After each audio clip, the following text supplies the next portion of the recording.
On a pris cette nouvelle habitude de vous parler de logiciels libres, de partager avec vous les accessoires, les outils, la boîte à outils de logiciels libres de Sébastien qui nous rejoint tout de suite.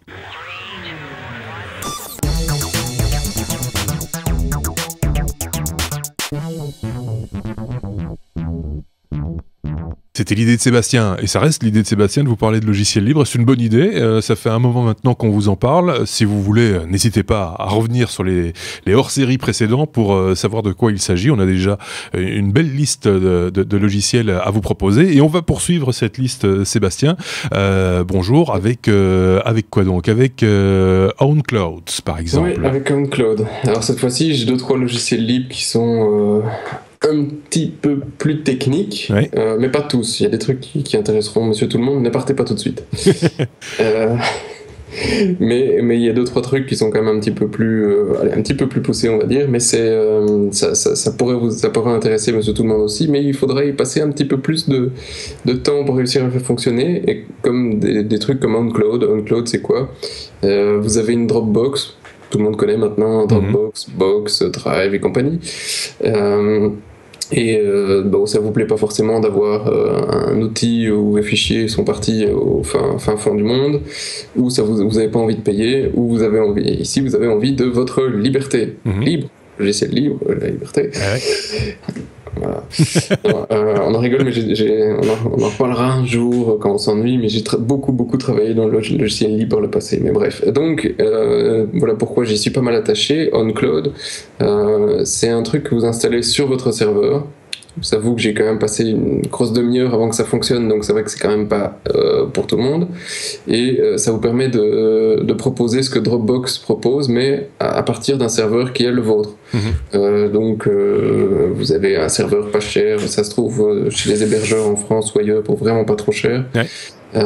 Ou chez vous, si vous avez envie, vous installez le truc. S'il y a un Synology, je pense qu'il y a un package OwnCloud qui est déjà dessus, vous l'installez et puis vous prenez les applications, il y en a sur téléphone mobile, et puis vous avez accès à vos fichiers de votre PC, de votre téléphone mobile, et c'est parti. C'est ça, c'est un logiciel, c'est un serveur cloud, de type cloud, quoi, en gros. Voilà. C'est un peu ça l'idée, quoi. Avec des applications qui vont bien pour être installées sur machine, sur portable, etc. Qui vont bien, je mets des guillemets, hein. ça va plus ou moins bien. D'accord, ok. Mais c'est un début, c'est un embryon de cloud, on va dire ça comme ça, pour essayer, pour voir si ça fonctionne. Alors, ils ont essayé d'aller plus loin, hein. Ils ont pas mal de fonctionnalités, mais je veux dire qu'en stabilité, on n'est pas à 100% d'un truc au niveau de Dropbox. Dropbox, c'est vraiment D'accord. La stabilité par excellence.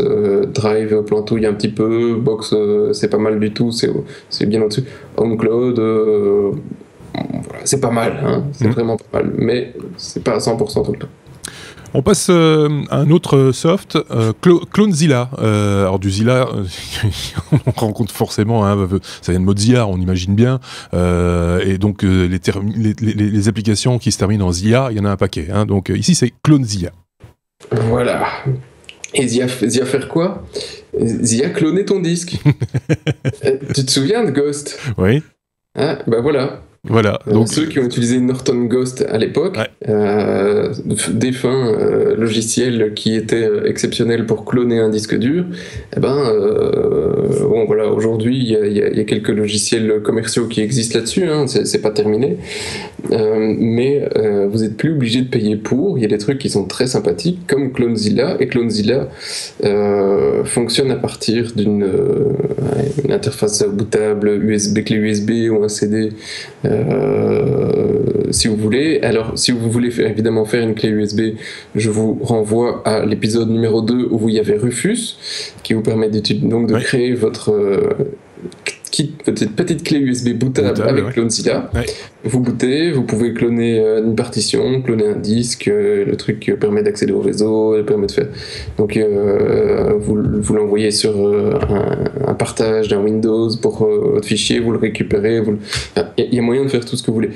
Imagine que demain tu achètes un nouveau disque dur pour ta machine, tu veux le cloner ton ancien disque vers le nouveau que tu as mis en externe, dans un petit boîtier, tu vas utiliser Clonezilla en bootant sur ta clé USB, et c'est parti. Après tu changes le disque et c'est parti mon kiki, quoi.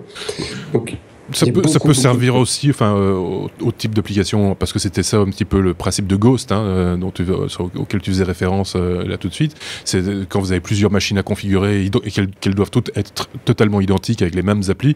On fait une install une fois et puis après on réplique le truc autant de fois. C'est le plus simple encore en entreprise, par exemple, ça peut avoir son utilité. Je vois que Sébastien se tasse de plus en plus sur sa chaise, ça me fait peur, on va bientôt le retrouver en dessous de l'image. On passe au troisième logiciel de ce hors-série. Pidgin, c'est comme ça qu'on dit? Pidgin, c'était Gaim, G-A-I-M à l'époque, et puis AOL a dit que ben non, on peut pas le nom, donc c'est devenu Pidgin, mais il y a déjà quelques années, donc ce n'est qu'un vieux troll que je ressors. Et donc Pidgin, je l'ai utilisé ça pendant de longues années, jusqu'à ce que je décide de n'utiliser plus que Skype. Ah oui. Mais ce truc vous permet de vous connecter à toute une série de plateformes de réseau, que ce soit des Google Talk, de l'IRC, du XMPP, donc tout ce qui est Jabber, ICQ. Si ICQ fonctionne encore quelque part. Je pense qu'il y a encore quelques serveurs qui tournent. Voilà, des trucs Yahoo. Il y a un plugin Facebook qui a été développé ici pendant l'été et qui va se retrouver dans les prochaines versions. Donc Facebook Messenger va réapparaître dans Pidgin. Parce qu'anciennement, il utilisait le protocole de Jabber, donc l'XMPP. Désolé pour les trucs un peu techniques, mais il utilisait un protocole libre et Facebook a décidé de tout abandonner pour un autre il y a quelques mois. Et Pidgin a redécidé de tout redévelopper, de faire du reverse engineering pour reprendre de nouveau ce protocole dans le logiciel. Donc Pidgin agrège en quelque sorte tous les moyens de communication modernes, à part le téléphone. C'est ça.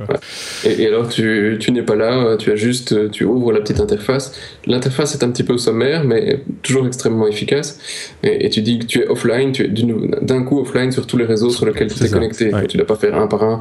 Et l'avantage, c'est que tu vas grouper tes contacts suivant de plusieurs réseaux sur un seul contact. Donc si moi j'étais sur Skype, que j'étais sur ICQ, que j'étais sur Google Talk, etc., eh bien je n'ai qu'un seul contact Marc. Mais quand je t'écris au premier, mais au moins si tu en fermes un et qu'il y en a toujours un de online, je continue à t'écrire. Moi je vois pas la différence, c'est toujours un seul gros contact. Donc il agrège le tout.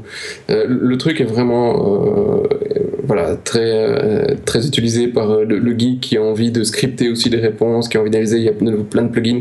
Il y a moyen d'aller beaucoup plus loin que ce qu'on fait sur le réseau habituel. Mais c'est moins sexy. Il faut l'avouer. Ouais, ça rappelle plein de souvenirs, hein, ce dont ça fait longtemps, il y a très longtemps, j'ai utilisé ce genre de truc, effectivement. Et puis ça existe toujours. Hein. Ça existe toujours, mais c'est ça le plus étonnant. Wireshark, de quoi s'agit-il ? Wireshark. C'est ça que je disais qu'effectivement j'ai un ou deux trucs un petit peu plus geek. Wireshark, c'est un truc, mais ça peut être utile parfois à monsieur tout le monde qui a envie de comprendre quelques détails et de bidouiller un peu. Wireshark, c'est un outil que vous installez sur votre machine et qui permet d'écouter tout ce qui se passe sur votre réseau. Et donc vous connectez par exemple à, j'allais dire Facebook, mais Facebook on est en HTTPS, donc on va pas facilement savoir ce qui se passe. Vous vous connectez sur un site en HTTP n'étant pas crypté, et vous avez envie de savoir tout ce qui est échangé avec cette interface, par curiosité, hein. Uniquement évidemment. Pas du tout malsain. Va vous permettre de tout sauvegarder, de tout analyser et de pouvoir reconstruire ce flux pour aller voir ce qui se passe. Mais évidemment, ça n'est pas que pour de l'HTTP. Hein.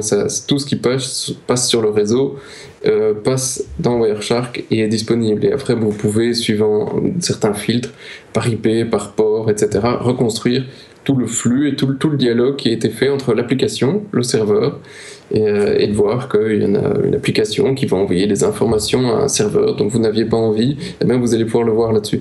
Donc c'est un outil qui est utilisé par quasi tous les informaticiens réseau, en tout cas, ou les développeurs web. C'est un must-have. Pour vérifier si des applications malveillantes ou des parties d'applications ne communiquent pas vers l'extérieur. Pour faire un peu de reverse engineering, ou même pour comprendre parfois, parce que tu n'as pas toujours la possibilité dans ce que tu développes, de comprendre ce qui se passe directement au niveau de la couche réseau, ce qui est parfois un petit peu compliqué quand toi tu développes quelques couches au-dessus et que tu dis ok, je vais pas aller faire des traces dans mon code, mais là tu descends vraiment au bas niveau et tu regardes ce qui se passe.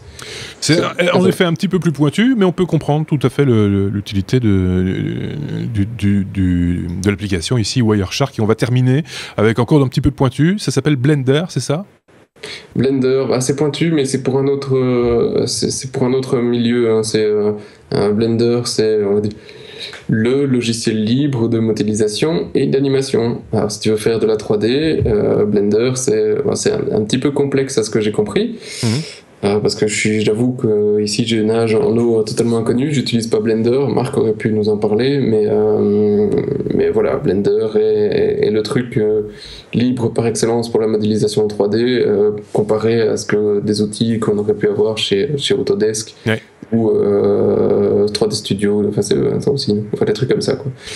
Si vous n'avez pas envie de payer, que vous avez envie de commencer à faire de l'animation en 3D, installez Blender. Par contre, le logiciel est libre, mais je vous enjoins à acheter un bouquin parce que bon, faut pas rêver, ça viendra pas tout seul. C'est clair, ça c'est sûr. Ceci étant dit, c'est vrai que quand on est jeune et qu'on a envie de s'essayer à une technologie ou qu'on pense aimer ou qu'on pense qu'on va aimer avant de se lancer ou autre, ça peut être un bon point de départ, non? Le logiciel libre de manière générale, hein. Je parle pas que de Blender ici, je sais pas ce que tu en penses. Oui, non, mais il y a moyen d'essayer plein de trucs avec ça.